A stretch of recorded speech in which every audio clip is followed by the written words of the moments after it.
తెలంగాణ ప్రజలు ఆశీస్సులు తీసుకొని మనమందరం కష్టపడి పనిచేసి పంపించాల్సినటువంటి అవసరం ఉంది. దానికోసం ప్రతి కార్యకర్త కూడా సిద్ధం కావాల్సినటువంటి అవసరం ఉంది. హాయ్ హలో నమస్తే, ప్రజాబల్గం ఛానల్ కి వెల్కమ్. నేను జర్నలిస్ట్ మధుగాని రాణి. ఇక తెలంగాణ రాష్ట్రంలో బీజేపీ నాయకులలా నిజంగానే లోపం ఉందా? ఇక బీజేపీ రాష్ట్ర నాయకుల తీరుతోని కార్యకర్తలు విసుకుపోతున్నారా? అసలు లోపల రిపోర్ట్ లీక్ అభ్యంతరాలు ఎక్కడ మొదలైనాయి? మరి ఇక తెలంగాణ బీజేపీ సీనియర్ నాయకుల తీరుపైన కార్యకర్తలల్లా తీవ్రమైన అసంతృప్తి అయితే నెలకొన్నది. పార్టీలా అసలు పనిచేసే క్యాడరు, గ్రౌండ్ వర్కర్ల గుర్తింపు లేకుండా ఉండిపోతుండగా పై స్థాయి నేతలు మాత్రం సెల్ఫ్ ప్రమోషన్లు, మీడియా స్టంట్లతో అయితే ఉన్నారనే ఆరోపణలు అయితే గట్టిగానే వినిపిస్తున్నాయి. ఇక లోపల రిపోర్ట్ లో ఏముంది అని చూస్తే ఒక ఇంటర్నల్ రిపోర్ట్ బీజేపీ హైకమాండ్ కు చేరింది. అందులో కీలకమైన పాయింట్లు ఏంటంటే గ్రౌండ్ వర్క్ చేస్తున్న కార్యకర్తలకు నేతల నుంచి సహకారం అయితే లేదట.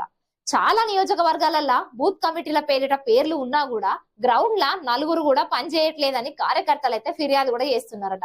ఇక సీనియర్ నేతలు లబ్ధిదారుల పైన గాని స్థానిక సమస్యల పైన గాని పోరాటం చేయడమే బంద్ చేసిరంట. బీజేపీలా కొత్తగా చేరిన నాయకులకే ప్రాధాన్యమట.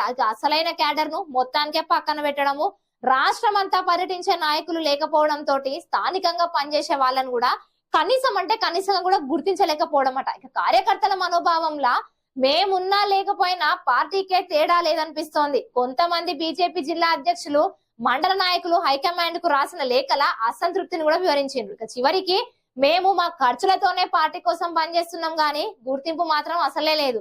మేము ఎన్నికల సమయంలో రక్తం కార్చి పనిచేస్తే తర్వాత మమ్మల్ని గుర్తించరా అని కూడా వాపోతున్నారు. మరి ఇక ఇంటర్నల్ రిపోర్ట్ లా హైలైట్స్ ఎట్లున్నాయంటే 70% కార్యకర్తలు పార్టీలో కొనసాగాలన్న ఆసక్తి కూడా కోల్పోయిండ్రు.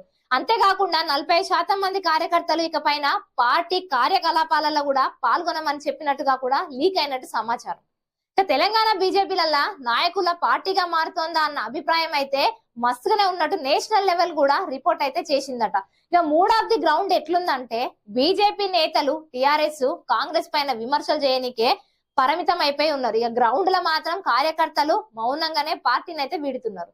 ఇక మోదీ షాలు ఈ విషయం పైన సీరియస్ కూడా అయింది. ఇక త్వరలోనే వీళ్ళందరికీ కూడా క్లాస్ వీకే ఛాన్స్ కూడా గట్టిగానే కనిపిస్తున్నది.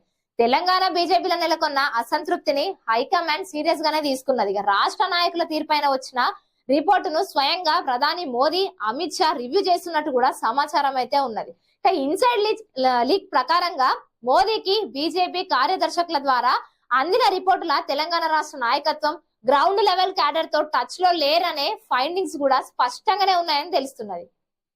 అమిత్ షాకి పీఠం గ్రౌండ్ వర్క్ లేదు, ఫేక్ ప్రపగండతోటే ప్రజల విశ్వాసం కూడా రాదని కొంతమంది రాష్ట్ర నేతల పైన అసంతృప్తిగా ఉన్నారని కూడా పార్టీ వర్గాలు అయితే కొట్టొచ్చినట్టే చెప్తున్నాయి. ఇక తొందరలోనే అంటే ఏప్రిల్ చివరి లేదా మే ప్రారంభంలో తెలంగాణ బీజేపీ నేతలల్లా ప్రత్యేక సమీక్ష సమావేశం కూడా పెట్టే అవకాశం అయితే ఉంది. ఈ సందర్భంగా మోదీ, అమిత్ షాలు క్లాస్ వీకి ఎవరికి పార్టీలో మినిమం స్టాండర్డ్స్ పాటించడం లేదనే విషయంలో స్పష్టతమైన మార్గనిర్దేశం కూడా చేసే ఛాన్సులు అయితే గట్టిగానే కనిపిస్తున్నాయి. ఇక ఫైనల్ టచ్ వస్తే తెలంగాణ బీజేపీల భూమికలు నిజంగానే మారనున్నాయా?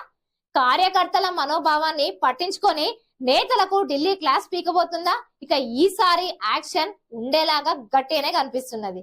ఇక తెలంగాణ బీజేపీకి ఇంత అసంతృప్తితోటి ముందుకు పోవడం చాలా ప్రమాదకరం. మరి లోపలే చిలుకులు పెరుగుతున్నాయంటే 2028కి వచ్చేసరికి దాని ముందు పార్టీకి తగిన రిపేర్ లేకపోతే ఇది వినిపించే పార్టీ నుంచి కనపడని పార్టీగా కూడా మారిపోతుందని పొలిటికల్ విశ్లేషకులు అయితే చెప్తున్నారు. మరి చూసినంత లైక్ చేయండి, అలాగే మన ప్రజాబల్గం ఛానల్ ని మర్చిపోకుండా సబ్స్క్రైబ్ చేసుకోండి.